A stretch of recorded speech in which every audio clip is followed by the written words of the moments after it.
En cierta ocasión había una persona que se le acercó, un hombre, y le dice: necesito que me hagas un favor, necesito que en este documento escribas, va a ser una mentira lo que vas a escribir, pero si lo haces te voy a dar $100. Y la persona responde: ¿me insultas? ¿Quién tú te crees que yo soy para querer comprarme con dinero? Dice: no, lo que pasa es que esto me va a ayudar a mí y no te voy a ofrecer 100, te voy a ofrecer 1000. Me ofendes. ¿Cómo me crees capaz de comprometer mis convicciones? Yo no soy capaz de hacer eso. Disculpe. Es que lo que quise decir es que quería darle $10,000 si usted hace esto. ¿Qué insinúas? ¿Qué es lo que tú estás queriendo decir? Discúlpeme otra vez, es que te voy a dar $10 millones si lo haces. ¿Cómo? ¿Cuánto? Mira, en verdad perdona mi actitud porque es que he tenido un mal día el día de hoy y vamos a seguir hablando acerca de esto. Mis hermanos, las circunstancias extremas revelan lo que realmente está en el corazón. Esto es una historia ficticia, obviamente, y no quiero que estén haciendo pensamientos con lo que harían con esos $10 millones, por favor. Lo que queremos reflejar el día de hoy es cómo hay circunstancias que parecieran ser que justifican la desobediencia a Dios. Nosotros pasamos por un tiempo de pandemia hace unos años atrás y vimos algo interesante en este tiempo, y es que muchas iglesias que predicaban el evangelio y que estaban centradas en las escrituras, cuando llegó la prueba de la pandemia, florecieron.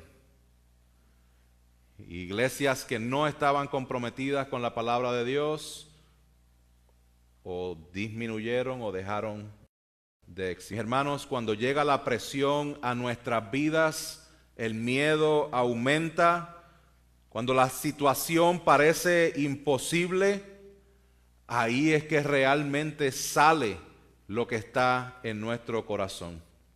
Y eso es lo que vamos a ver en el texto de hoy. Eso es lo que vamos a ver en el texto de hoy. Pero antes permítame recordarle un poco de contexto con qué era lo que estaba ocurriendo antes de llegar a este capítulo 13 del primer libro de Samuel. En el capítulo 8 nosotros vimos cómo el pueblo rechaza a Dios pidiendo a Samuel un rey como las demás naciones para que gobernara y peleara con ellos. Y aunque Dios les advirtió para que ellos no hicieran eso y les dijo: estas van a ser las consecuencias, así es que va a actuar este rey, ellos terminaron rechazando a Dios. Y en los capítulos 9 al 11 nosotros vemos que ese rey escogido y reconocido fue Saúl. Y hasta aquí, capítulo 11, pareciera que todo va bien con Saúl. Él es un gran rey. Bueno, en el capítulo 11 vimos que él reunió un ejército de sobre 300,000 personas para pelear con los amonitas. Y se me iba a confundir el nombre con los amalecitas o amonitas, con hitas. Y los derrotó, los destruyó. Y después, ¿qué hizo Saúl? Dijo: no, esto fue el Señor el que lo hizo. Wow, Saúl parece ser un gran rey, ¿no? Parece ser el rey que ellos necesitaban, ¿cierto? No, como dije la semana pasada, esto no borraba la realidad de que el pueblo había pedido un rey como las demás naciones, habían rechazado a Dios. Y el mismo autor se encarga de demostrarnos en todos estos capítulos 9, 10, 11 y 12 que dentro de lo que estaba sucediendo habían como unos red flags, como unas alertas que nos decían: Saúl no es el rey, ese rey es insuficiente.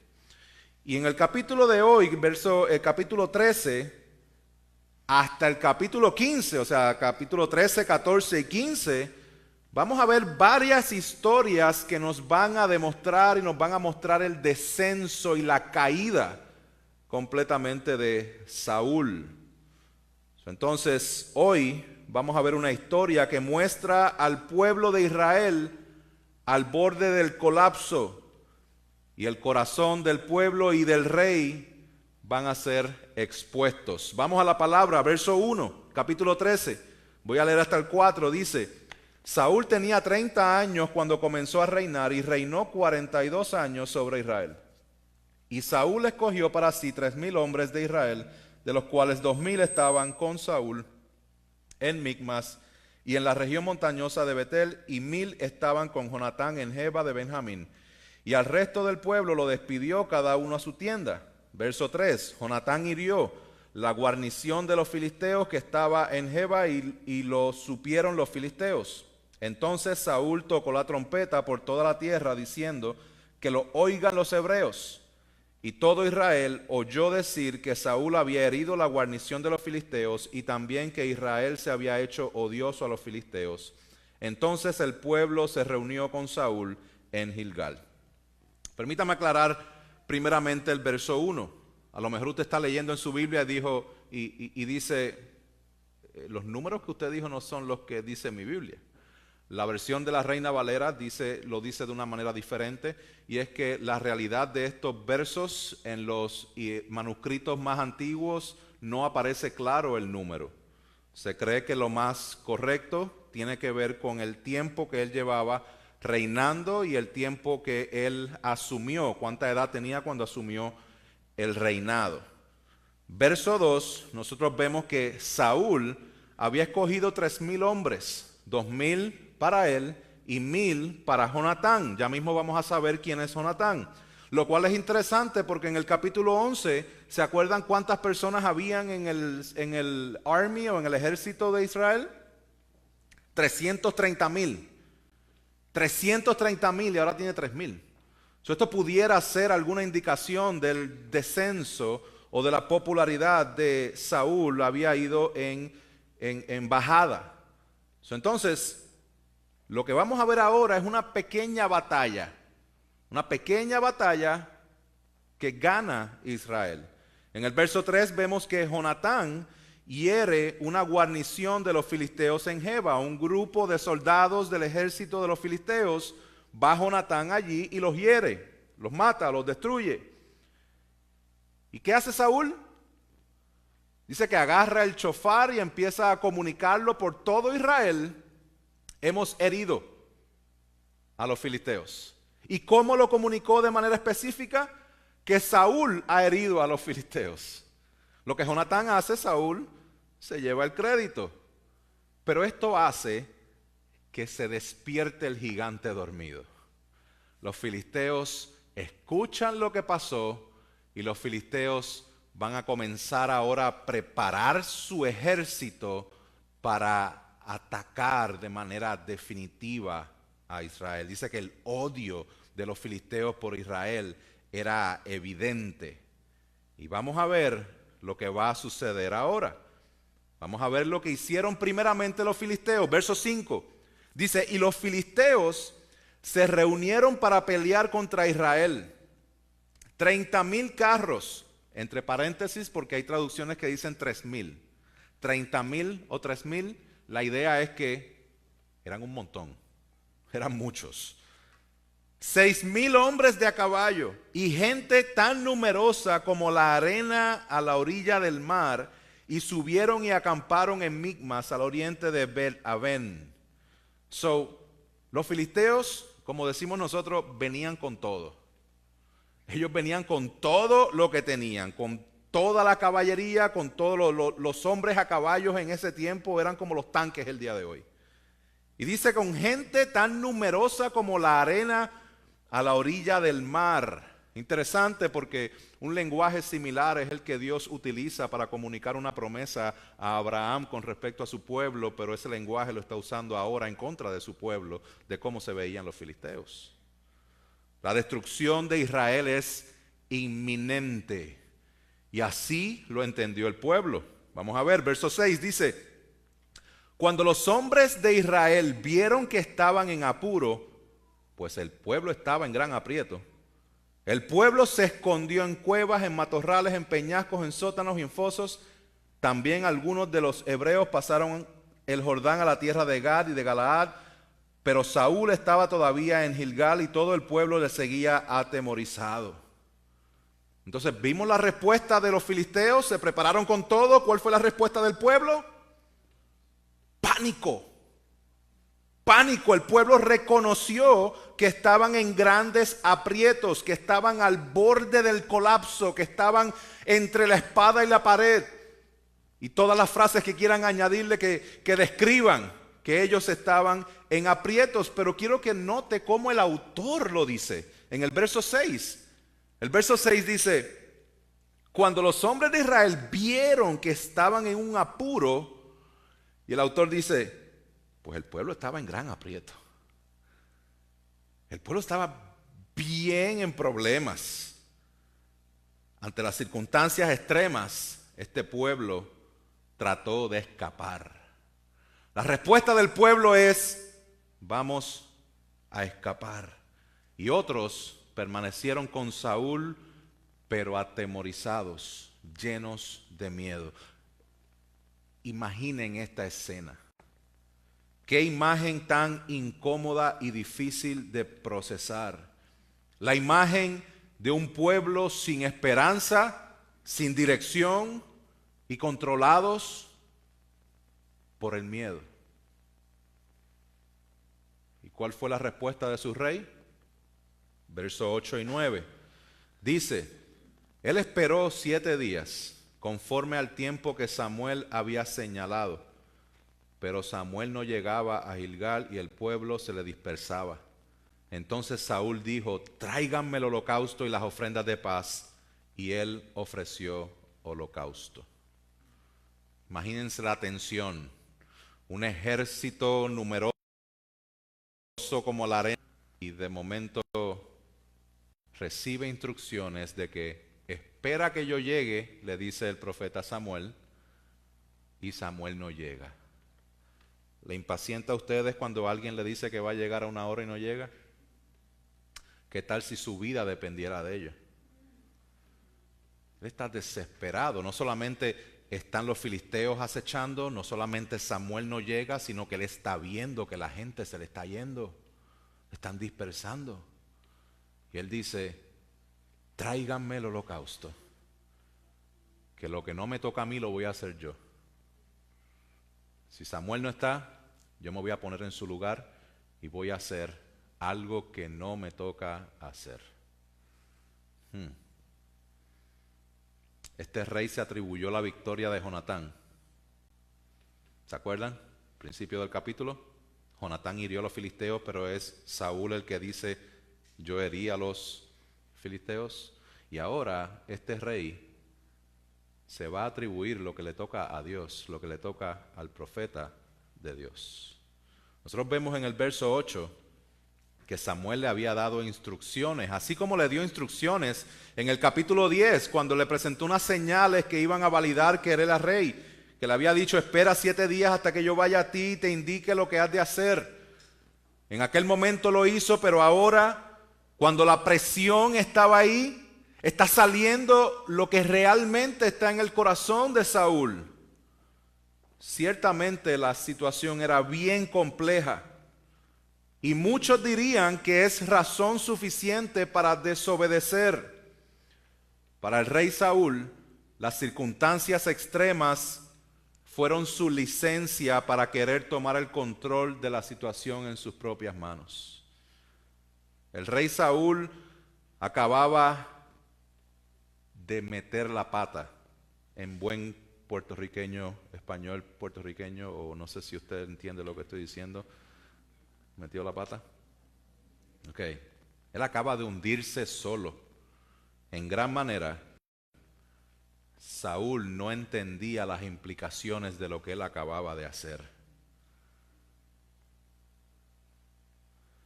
Él actuó cuando lo mandaron a esperar. Y él ofreció sacrificios en vez de obedecer.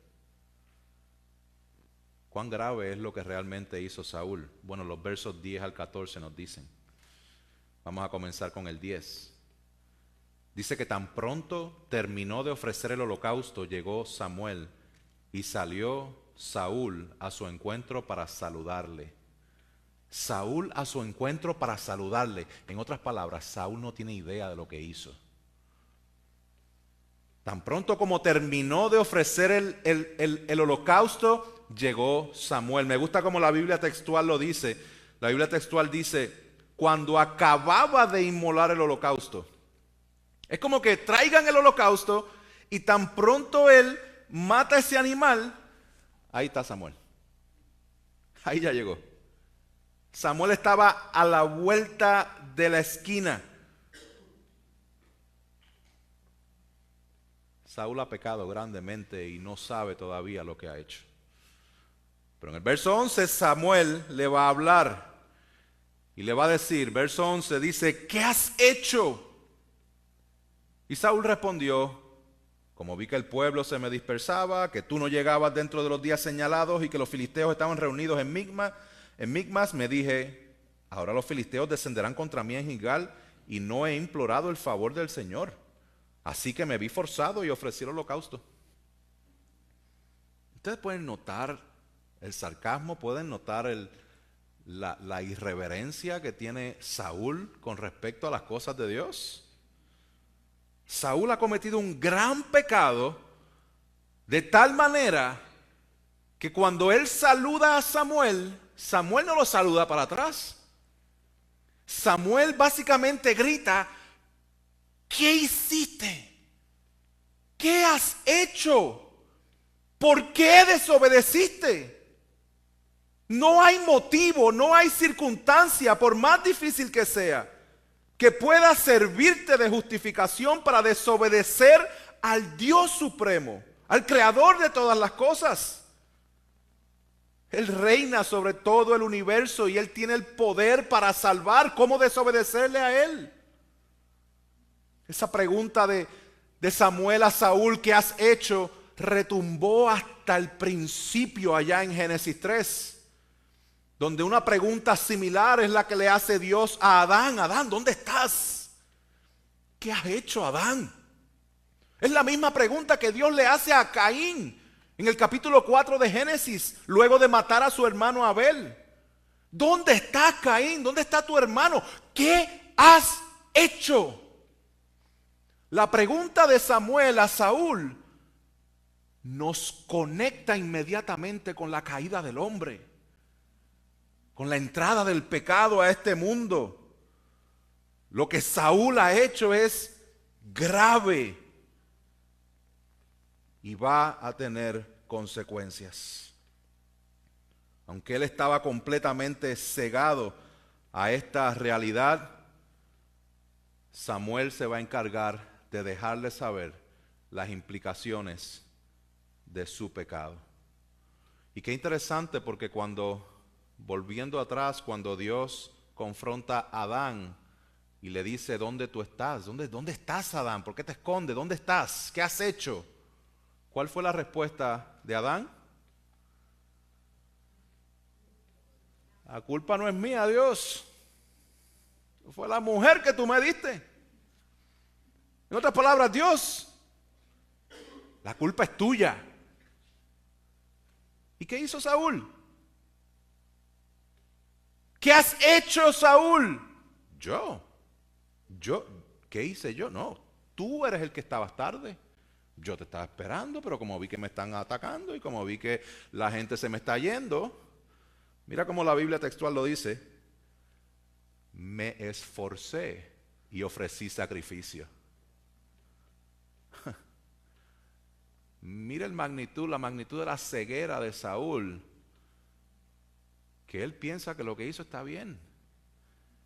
El día de hoy, la cosa es igual, no hay peor ceguera que aquel que no quiere ver, de aquella persona que cree que lo bueno es malo y que lo malo es bueno. Vamos a ver qué dice Samuel.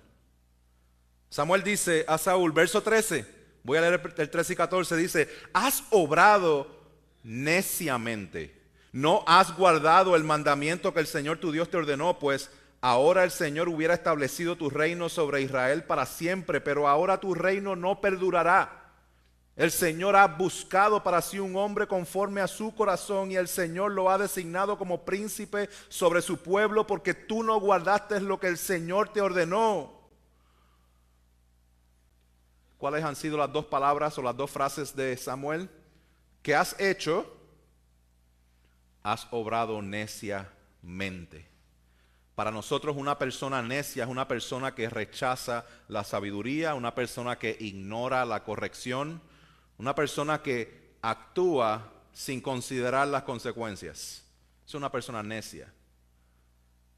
Pero específicamente en el Antiguo Testamento quiero que entendamos la connotación de lo que significa ser necio, de acuerdo al Antiguo Testamento, porque Proverbios 1:7 nos da una idea. Dice, el temor del Señor es el principio de la sabiduría.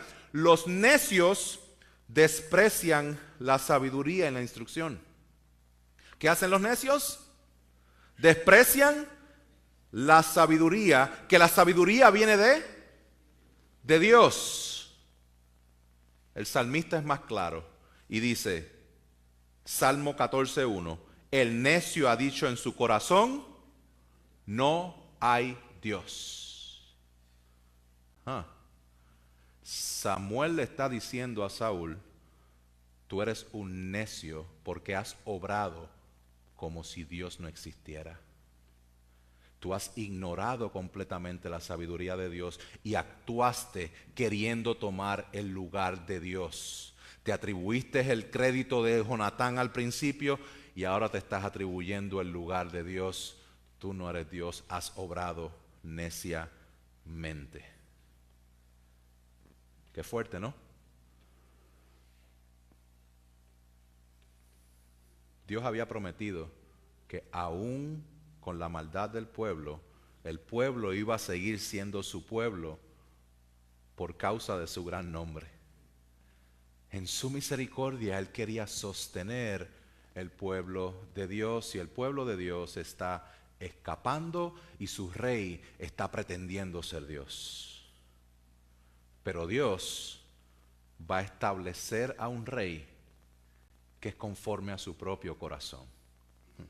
El texto dice, el Señor ha buscado para sí un hombre conforme a su corazón y el Señor lo ha designado como príncipe sobre su pueblo porque tú no guardaste lo que el Señor te ordenó. Más adelante en el capítulo 16 vamos a ver esto de manera específica donde Samuel va a ungir a David y Dios le dio instrucciones a Samuel diciendo, no mire su apariencia. A Saúl le estaban buscando a alguien como las naciones, alguien alto por encima de todo el mundo. Pero no le mires la apariencia ni lo alto de su estatura porque lo he desechado. Dice, porque Dios no ve como el hombre ve, porque el hombre mira la apariencia, pero el Señor mira el corazón. Más adelante esto es confirmado en el Nuevo Testamento, en el libro de los Hechos, donde dice, cuando lo quitó Saúl, les levantó por rey a David, del cual Dios también testificó y dijo, he llamado a David, hijo de Isaí, un hombre conforme a mi corazón. Nosotros estamos acostumbrados a escuchar esto y verlo desde la perspectiva de David. David tiene el corazón de Dios. Pero aquí lo que está ocurriendo es lo contrario. No es tanto que David tiene a Dios en su corazón. Aquí lo que está diciendo Dios es, yo voy a buscar a alguien que tenga mi corazón. Aquí lo que se está hablando no es necesariamente de David a Dios, es de Dios a David. El teólogo John Woodhouse dice lo siguiente, él dice, él está hablando del lugar que el hombre tiene en el corazón de Dios en vez del lugar que Dios tiene en el corazón del hombre. Por eso es que él remueve a Saúl del reinado, porque es un rey desobediente, es un rey que no es conforme al corazón de Dios, es un rey que no puede salvar y por eso Dios va a levantar un rey que es conforme al corazón de Dios. Tim Chester dice, al final del día, nosotros hoy día necesitamos un rey que simplemente nos rescate del enemigo. No necesitamos un rey que simplemente los rescate del enemigo, sino un rey que nos rescate de nuestro propio pecado. Necesitamos un rey que pueda cargar el peso de nuestro pecado para así librarnos de la esclavitud de nuestro pecado. Necesitamos un rey que obedezca a Dios en todas las circunstancias, aun cuando se encuentre en la situación más difícil y desfavorable. Y ese rey, conforme al corazón de Dios, fue el rey David, y del rey David fue profetizado que vendría el rey suficiente, el cual obedecería en todo y su reino sería establecido por siempre. Qué historia, ¿no? Qué historia, pero no termina ahí. Porque nosotros vamos a ver en el verso 15 al 18 que básicamente los de Israel se acomodan, los filisteos se acomodan y se dividen en 3 partes para entonces atacar. Pero hay un problema aún todavía más grande. Y es que los versos 19 al 23 dice que Israel no solamente estaba en minoría, sino que no tenían armas. Qué cosa más increíble. Ellos estaban en minoría de personas.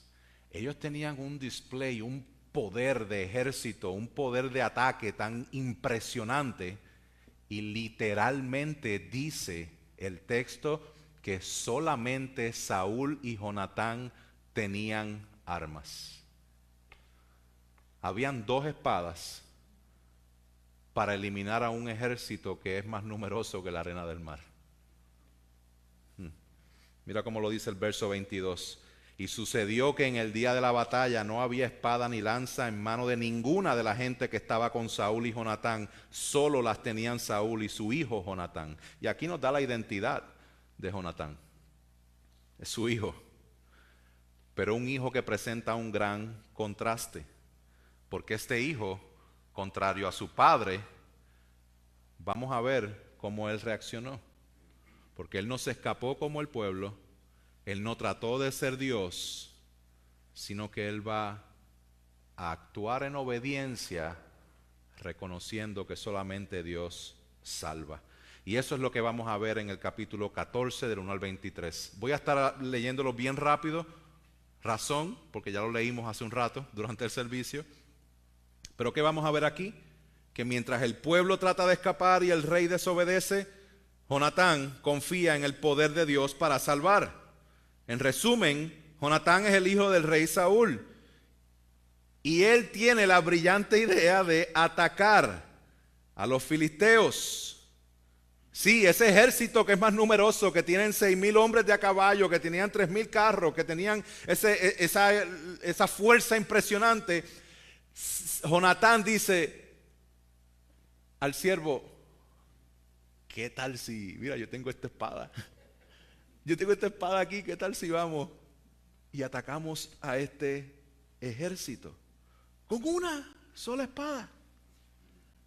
Pero vamos a ver el pensamiento y la razón que él está utilizando para esa idea. Vamos a verlo. Versos 6 y 7 dice: y Jonatán dijo a su joven escudero: ven, pasemos a la guarnición de esos incircuncisos.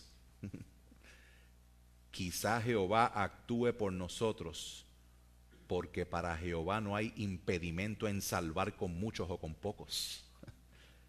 Y su escudero le dijo: haz todo lo que hay en tu corazón, pues he aquí estoy contigo a tu voluntad. ¿Se acuerdan cuando el rey Saúl todavía no era rey, que él se le encargó una misión de encontrar las burras de su papá? ¿Se acuerdan? Capítulo 9. ¿Y se acuerdan que él tenía un siervo? ¿Se acuerdan que Saúl fracasó en esa misión? Y que fue el siervo el que lideró diciendo: mira, aquí hay un vidente, el profeta está en esta ciudad, vamos a hablar con el profeta para que nos ayude a encontrar las burras.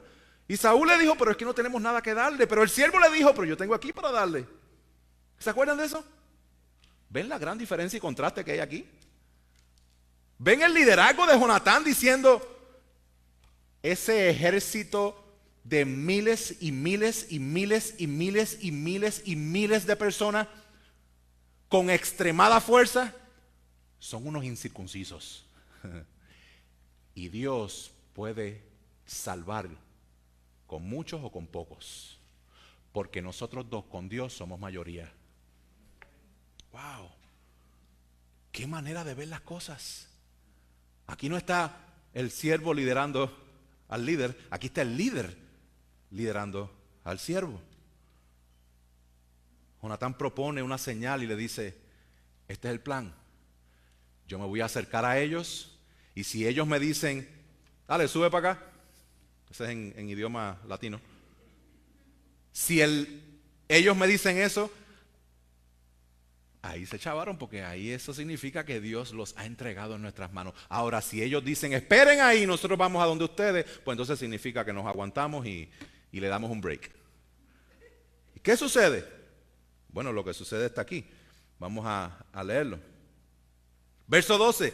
Y los hombres del destacamento gritaron a Jonatán y su escudero y dijeron: subid a nosotros y os haremos saber una cosa.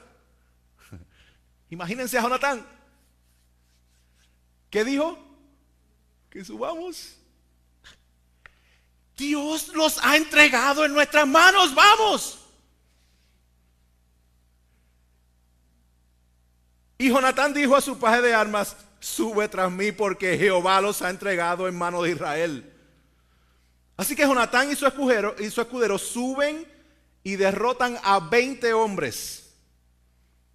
Empieza a darle a uno, el escudero venía detrás y lo remataba, matan a 20, y con esos 20 todo el resto del ejército empezó a ver lo que estaba sucediendo, se confundieron, se llenaron de pánico y empezaron a matarse entre ellos mismos unos a otros.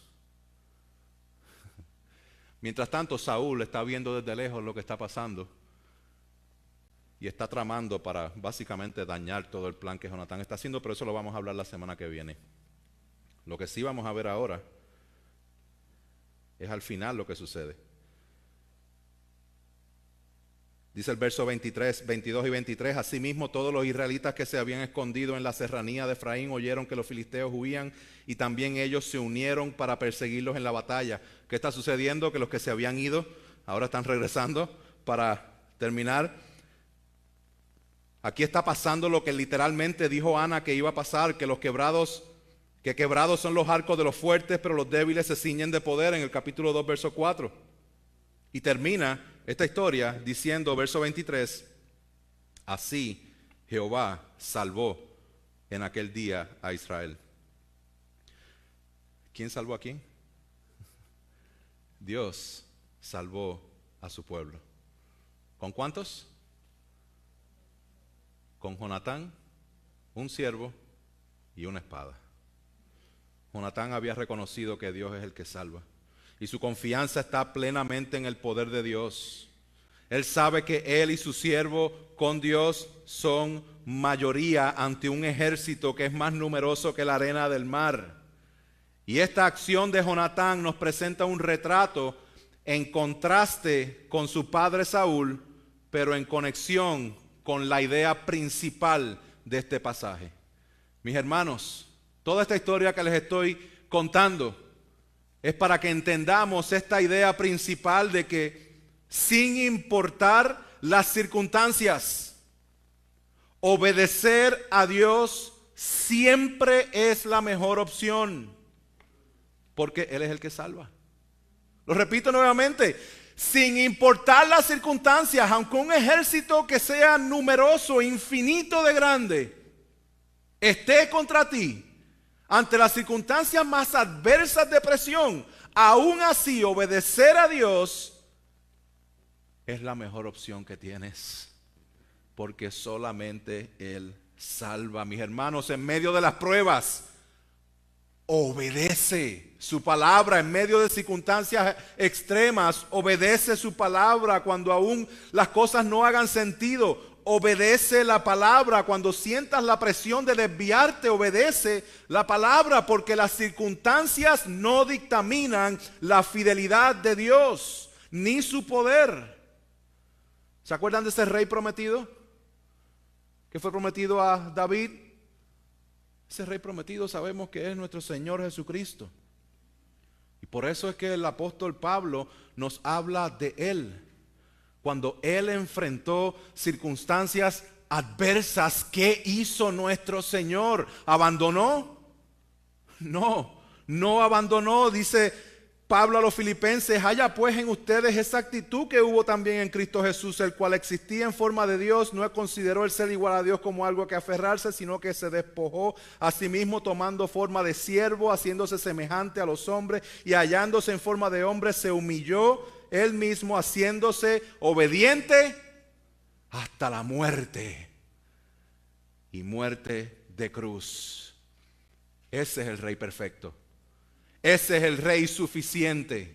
Ese es el Rey que puede darnos la vida eterna y el perdón de nuestros pecados. ¿Saben por qué? Porque en el momento de mayor dificultad, Él no abandonó y siguió siendo obediente. Mis hermanos, recuerden la imagen del Señor Jesús orando en el huerto de Getsemaní, sudando gotas de sangre.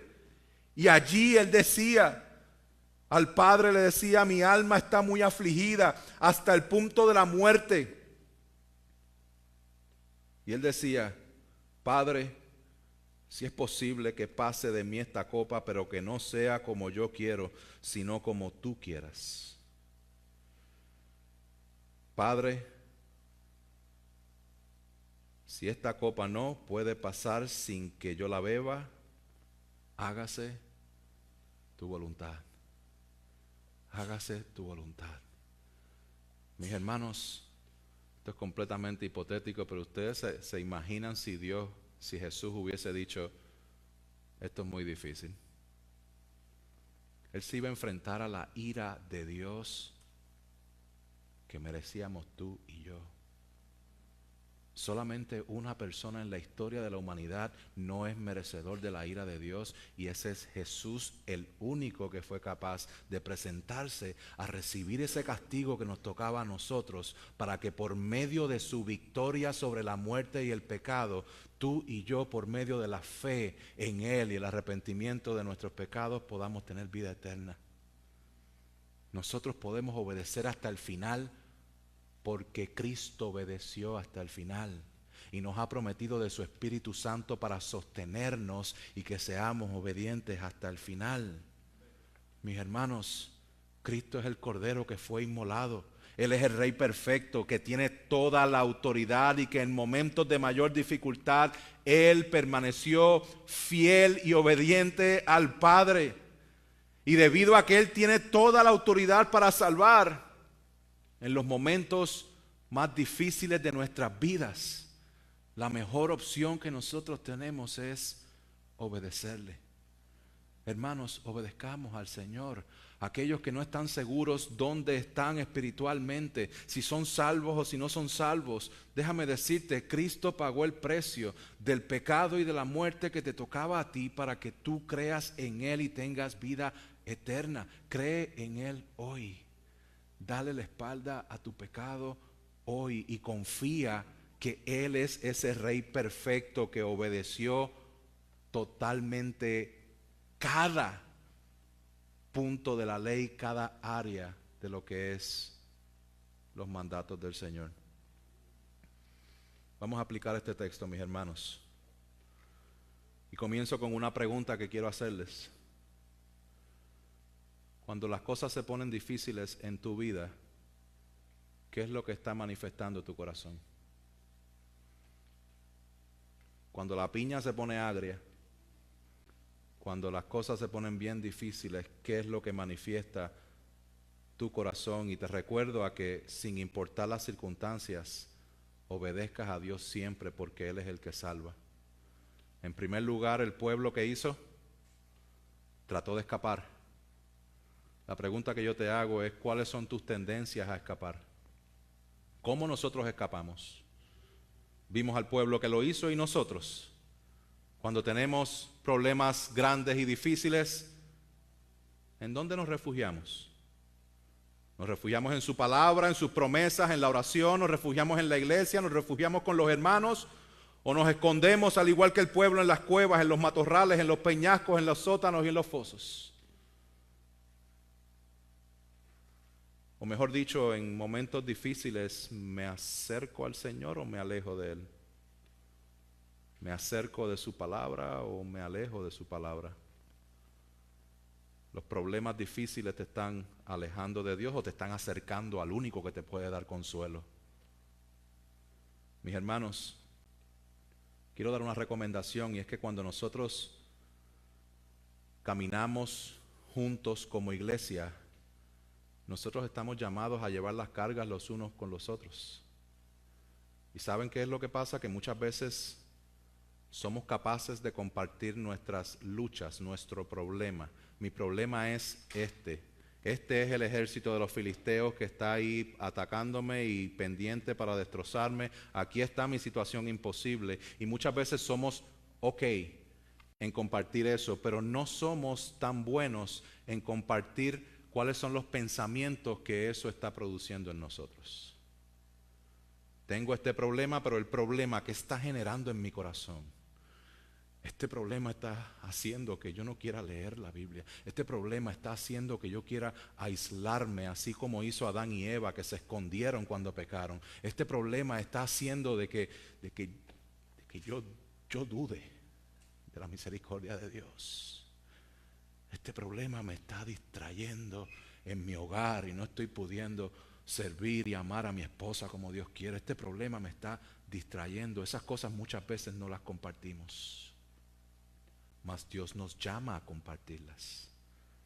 No que las publique en Facebook, sino que las puedas compartir con hermanos fieles, maduros en la fe, que te ayuden a caminar y a recordar lo que recordó Jonatán. Esa situación son un chorro de incircuncisos. Dios es mayoría si estamos con Él. Mis hermanos, nosotros estamos llamados a llevar las cargas los unos a los otros, y no solamente cuando se presentan estos gigantes de problemas, pero en nuestro día a día también. Pregunta que yo hago, y es una pregunta bien intensa y bien específica: ¿quién conoce tus luchas? ¿Quién sabe cuáles son las tentaciones que estás enfrentando? ¿Te vas a escapar y meterte la cabeza como un avestruz debajo de la tierra? No, únete al cuerpo. Este es el medio de gracia que Dios ha provisto. ¿Cómo escapamos? ¿Cómo tú escapas? Número 2, ¿qué hizo Saúl? Desobedeció. ¿Cómo desobedecemos nosotros? ¿Qué fue lo que hizo Saúl? No quiso esperar y quiso ser Dios. ¿Cómo nosotros nos impacientamos? ¿Qué te hace a ti impaciente? ¿Cuáles son los ataques que te alejan del Señor? ¿Será que un problema financiero es el que te lleva a comprometer la verdad? Mis hermanos, mucho ojo, porque estamos en época de los taxes. Y es bien fácil poner 5 dependientes en vez de 4. O 3 en vez de 2. Es bien fácil cambiar una tilde de esos numeritos para que entonces parezca otro numerito y ¡ay, qué bendición! Dios, me bendeciste con $2,000 más. Porque muchas veces las tentaciones se van a presentar de esa forma para que comprometas la verdad del Evangelio.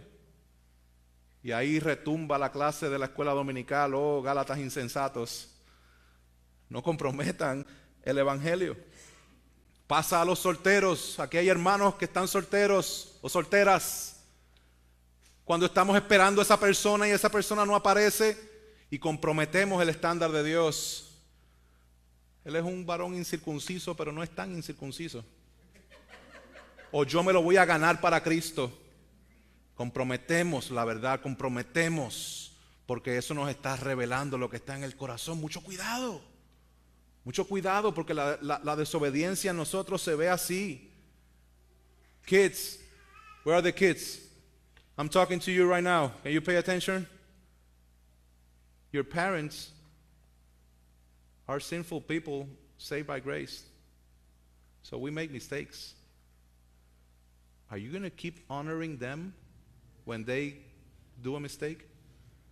When they talk to you in a way that you don't like? Is that permission or a license for you to disobey?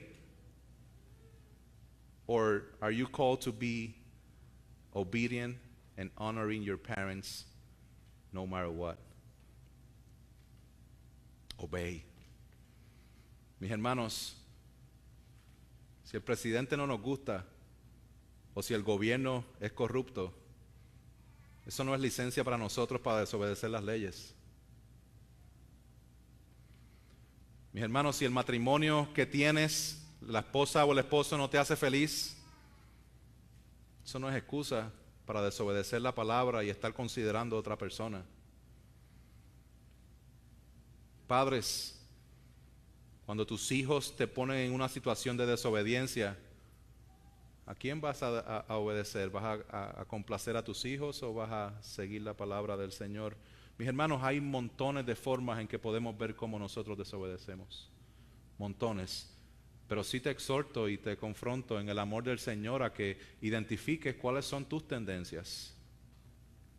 Y te hagas la pregunta, ¿habrá alguna circunstancia que justifique la desobediencia? Y que tú puedas contestar con certeza, de ninguna manera. Nada justifica la desobediencia. Por último, ¿cómo obedecemos, mis hermanos?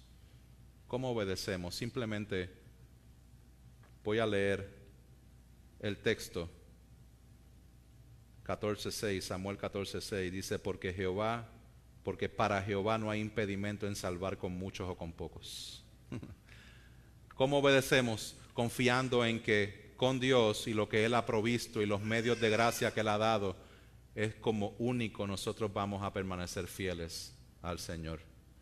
Mis hermanos, si Dios no nos ha salvado para dejarnos tirados, Dios nos ha salvado para rescatarnos y adoptarnos a su familia y también para que tengamos un lugar en la mesa. Hermanos, el día de hoy vamos a celebrar la Santa Cena. Y este mensaje que acabo de compartir, quiero que lo reflexionemos en esto y lo reflexionemos conectado a la bendición que nosotros tenemos de haber sido escogidos para poder ser hijos de Dios y para poder estar en la mesa del Padre. Nosotros tenemos el gran privilegio como iglesia, el mandato de nosotros celebrar esta Santa Cena. Y esto es un ejemplo práctico de lo que Dios ha hecho en nuestras vidas. Se han arrepentido y que recuerdan con confianza la verdad de que con Dios es suficiente y que lo mejor que podemos hacer es obedecer en todo momento. Tenemos la bendición de poder recordar lo que Él ha hecho y nosotros poder comprometernos una vez más unos con otros. Iglesia, por la obra de Cristo, nosotros podemos decir con confianza que podemos obedecer lo que Dios ha establecido. Él nos salvó y la salvación le pertenece a Él completamente y Él es el que nos sostiene. Él nos ha adoptado a su familia. Así que quiero que en este momento tomemos un momento de reflexión delante de nuestro Señor Jesucristo para que preparemos nuestro corazón para participar de la ordenanza de la Santa Cena.